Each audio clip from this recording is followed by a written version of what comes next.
You wake up, roll over, and before your eyes are even fully open, you're already scrolling.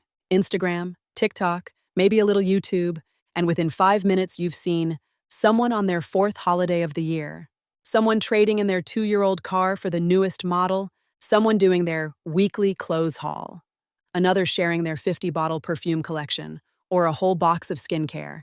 And you don't even realize it, but your brain just got programmed. Because now, without saying it out loud, you're thinking, maybe I'm behind. So later that day, you order food instead of cooking. You buy that outfit you don't need. You upgrade your phone early. You eat out 4 more times that week. You tell yourself, I deserve this. And just like that, your money disappears. And the craziest part, next thing you know, you've got 50 different bottles of moisturizer you don't even use, a closet full of clothes you don't even like, and random stuff sitting in your room or garage that you don't even remember buying. And somehow, you still feel like you need more. Not because you're bad with money, not because you don't make enough, but because social media is quietly training you to stay broke. Look, I know that sounds dramatic, but here's the thing.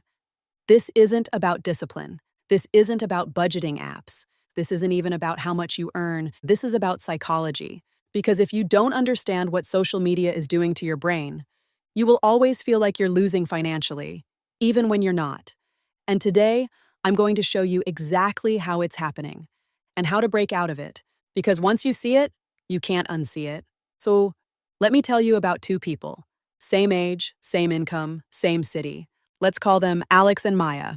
Alex wakes up, grabs her phone, and scrolls for about 45 minutes. She sees influencers traveling, shopping, and eating at expensive restaurants. It feels normal to her now. Expected, even. Maya? She wakes up, checks her messages, maybe 1 or 2 videos, then gets on with her day. Fast forward 6 months. Alex has nothing saved. She's stressed about money. Feels like she's working hard but getting nowhere. Maya? She's not rich, not even close, but she's saved a few thousand. She feels in control, same income, different outcome. So what changed? Exposure. Alex wasn't making worse decisions on purpose. She was just constantly being influenced. And that's the first thing you need to understand. Social media doesn't just show you content. It reshapes your idea of what's normal. And that's dangerous. Because when your normal becomes luxury, your actual life starts to feel like failure. For a story, here's something most people don't realize. According to multiple behavioral studies, people don't make financial decisions based on logic. They make them based on comparison. There's even research published in the Journal of Consumer Research showing that exposure to aspirational lifestyles increases impulsive spending and reduces savings behavior. Translation? The more you see people living better than you, the more likely you are to spend money trying to keep up, even if you can't afford it. And social media? It's basically a comparison machine on steroids. Back in the day, you compared yourself to your neighbors. Now, you're comparing yourself to millionaires, influencers, and sometimes even fake lifestyles funded by debt. And your brain doesn't know the difference. It just thinks, this is what life is supposed to look like. Let's be real for a second. Half the stuff you see online isn't even real. That luxury vacation, sponsored, that designer outfit, borrowed or returned, that entrepreneur lifestyle, funded by selling you the dream. But your brain doesn't pause to analyze that. It just absorbs it. And over time, it creates pressure. Pressure to spend, pressure to upgrade, pressure to look like you're doing well, even if you're not. That's how people end up broke, while looking rich. And if that hits a little too close, good. Because that awareness is where everything starts to change. Now, here's where it gets even more interesting. Social media platforms are designed to keep you watching. Not to make you better with money, not to make you smarter, but to keep your attention. And the easiest way to do that? Show you things that trigger emotion, envy, desire.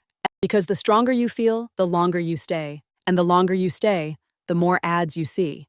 And guess what those ads do? They sell you solutions to problems social media just created. You feel behind, they show you luxury. You feel insecure leads to they sell you products. You feel stressed leads to they sell you comfort. It's a loop, a very profitable loop, just not for you.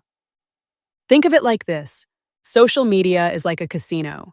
But instead of chips, you're spending money. And instead of games, it's your attention. Every scroll is a pull of the lever. Maybe you'll see something inspiring. But more often, you'll see something that makes you want to spend. And just like a casino, the house always wins. So what's the turning point? For me, and for most people who actually start building wealth, it's this realization. You don't have an income problem. You have an influence problem because once you control what influences you, your decisions start to change automatically. You stop chasing validation. You stop buying things to impress people. You stop confusing spending with success. And that's when your money finally starts to grow. Let's get practical. Because awareness is nice, but action is what changes your life. First thing, you need to audit your feed. Not casually, seriously. Go through who you follow.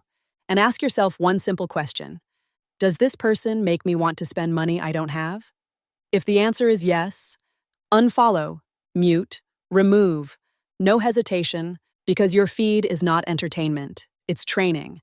Every post you see is shaping your behavior. So if your feed is full of people showing off luxury lifestyles, don't be surprised when your bank account suffers. Second thing, delay your decisions. This is one of the simplest but most powerful habits you can build. Anytime you feel the urge to buy something you saw online, wait 48 hours, no exceptions. Because most of your spending isn't rational. It's emotional, and emotions fade. If you still want it after 48 hours, and it actually fits your budget, then fine. But most of the time, you won't even care anymore. And that's money saved. Third, redefine what rich means. Because right now, a lot of people think rich means the newest car, designer clothes, luxury vacations. But real wealth? It's quiet. It looks like money in your account, investments for your future. No stress about bills, freedom to say no, options. The problem is, social media doesn't show that because it's not flashy, it's not viral, it's boring, but it's real. And once you shift your definition, your behavior starts to align with it. Here's a mindset shift that changed everything for me.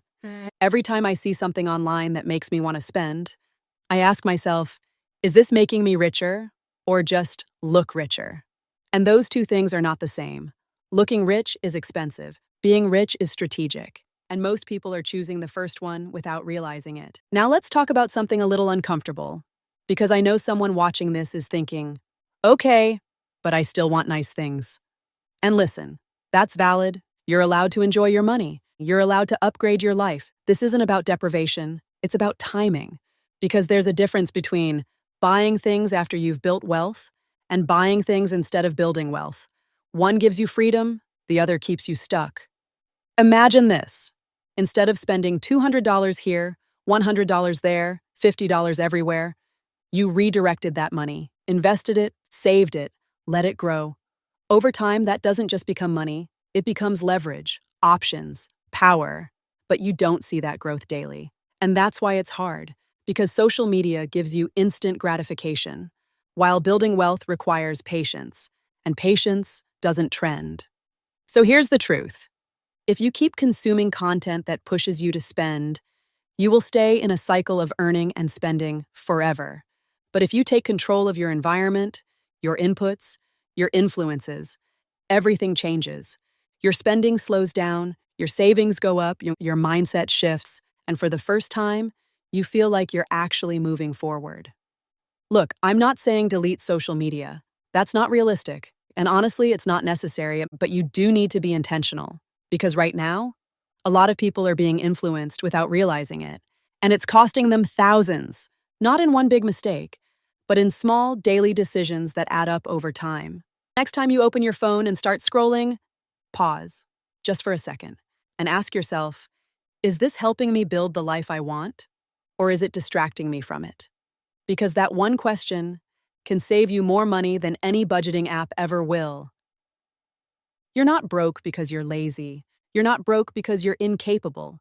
You're broke because you've been surrounded by the wrong signals. But the moment you change those signals, you change your future. So clean up your feed, slow down your spending, and start making decisions that actually move you forward. Because at the end of the day, it's not about how much you make. It's about how much you keep. And maybe even more so, what's influencing you while you're trying to keep it.